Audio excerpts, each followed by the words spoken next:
অন্যান্য ডিপ্লোমা ইঞ্জিনিয়ারদের মতো দ্বিতীয় শ্রেণীর পদমর্যাদা ও দশম স্কেলে বেতনের দাবি জানিয়েছে সার্ভেইং ডিপ্লোমা ইঞ্জিনিয়াররা।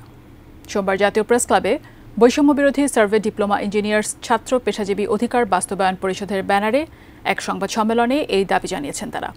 তাদের দাবি, সিভিল, মেকানিক্যাল সহ ৩১টি ক্যাটাগরিতে ডিপ্লোমা ইঞ্জিনিয়াররা দ্বিতীয় শ্রেণীর পদমর্যাদা ও দশম স্কেলে বেতন পান। শুধু সার্ভেইং ইঞ্জিনিয়াররা তা পান না।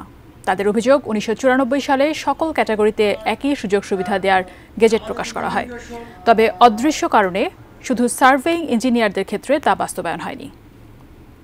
ডিপ্লোমা ইঞ্জিনিয়ারিং সার্ভেইং ডিগ্রিধারী সার্ভেয়াররা যারা রাষ্ট্রের বিভিন্ন মন্ত্রণালয়, দপ্তর, অধিদপ্তর, পরিদপ্তর সংস্থায় কর্মরত আছে, খুবই গুরুত্বপূর্ণ রাষ্ট্রের গুরুত্বপূর্ণ প্রাথমিক যে উন্নয়নমূলক কাজগুলো করে সেখানে তারা কর্মরত আছেন। কিন্তু অত্যন্ত দুর্ভাগ্যের এবং পরিতাপের বিষয় যে সেই ১৯৯৪ সাল থেকে আজকে ২০২৪, এই ৩০ বছর আমরা আমাদের সেই বৈষম্য এবং বঞ্চনার শিকার।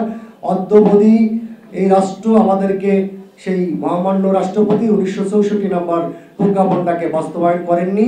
আমরা এখন পর্যন্ত সেই দশম গ্রেড স্কেল আমরা পাইনি। আপনাদের মাধ্যমে আমরা এটা আমাদের সর্বোচ্চ নীতি নির্ধারক এবং এই রাষ্ট্রের কাছে আমরা যারা রাষ্ট্রের নির্ধারক আছে তাদের কাছে এই বার্তাটা পৌঁছে দিতে চাই। আমরা যদি আমাদের এই লড়াইটা দীর্ঘদিন ধরে চলছে, আমাদের এই লড়াইটা আমাদের যেমন আমাদের বেতনের স্কেল উন্নীত হলে আর্থিক, তেমনি আমাদের লড়াইটা হলো আমাদের মর্যাদার লড়াই। আমরা আপনাদেরকে বলেছি যে আমাদের পিঠ দেয়ালে ঠেকে গেছে। আমরা এই মর্যাদার লড়াইতে আমার প্রত্যেকটা সদস্য, আমার যে বিভিন্ন ইনস্টিটিউটের ছাত্র আছে, আমাদের যারা পেশাজীবী আছে, আমরা এই লড়াই, আমাদের এই অধিকার, আমি এটাকে দাবি বলি না, আমি কিন্তু এখানে কোথাও দাবি নিয়ে আসিনি। আমি যে মহামান্য রাষ্ট্রপতির যে ১৬৪ নম্বর প্রজ্ঞাপন, সেটাকে আমি শুধুমাত্র বাস্তবায়ন চাচ্ছি।